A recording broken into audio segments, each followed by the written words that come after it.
about the real estate portion of what SBA is doing, and how that we may be overemphasizing that on one hand, and maybe the interest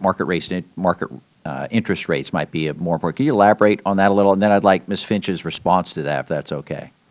Sure, and I don't want to pick any fights with anybody, but one of the things that we think would make sense to put the emphasis where it ought to be in terms of the 7A program would be to look at the amortization periods and say, for example, for a loan that's going to amortize over a period of 15 years or longer, that there ought to be borrower fees associated with that. And for a loan that's going to amortize over a period of 15 years or less, I guess it can't be 15 years or more, but split the difference. For the shorter term amortizing loans, that we ought to reduce lender fees for those. I mean, the goal ought to be to create incentives for the money to go to the places that are really going to help startup businesses, as opposed to a longer-term amortization.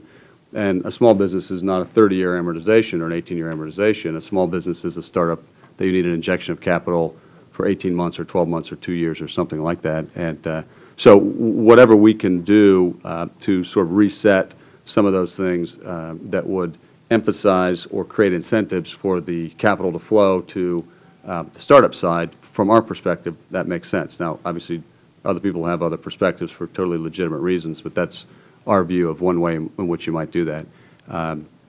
In terms of the market rate on the interest charges, and I'm not sure if you were alluding to that as well. I mentioned that, and it's in my our written submission.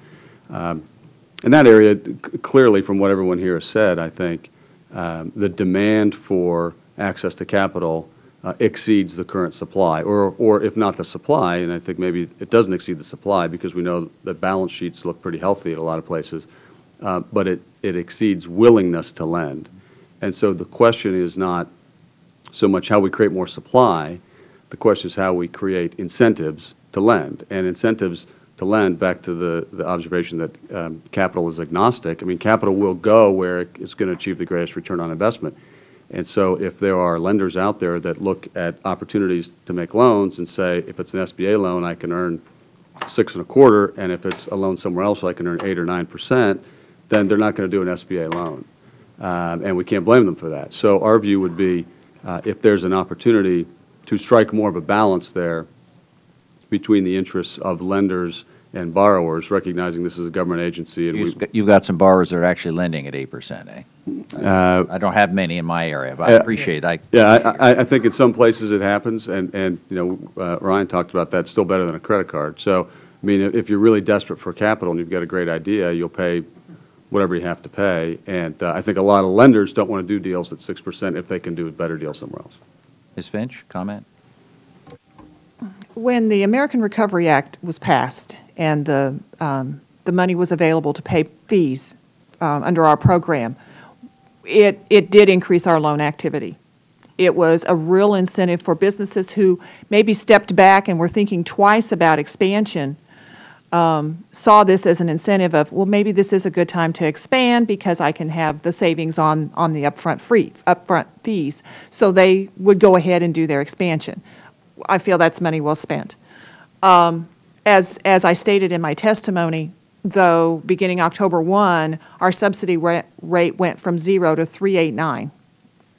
I think that increase in fees is going to eat away at small businesses' cash flow, that if they were to apply for a 504 loan, if that fee were to be paid for, and that would be a savings to them, that would be also another incentive for them to use the SBA 504 program. So I think there's ways to use money smartly and more effectively, more cost effectively, to help give an incentive to small businesses to use our types of programs.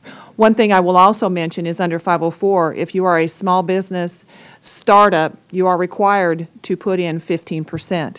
Otherwise, under 504, you could get in for 10% if you're an existing business.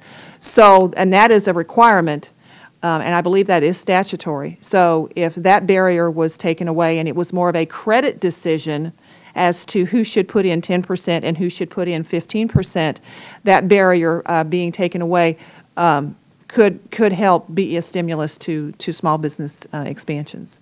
and startups. Thank you both very much. I yield back.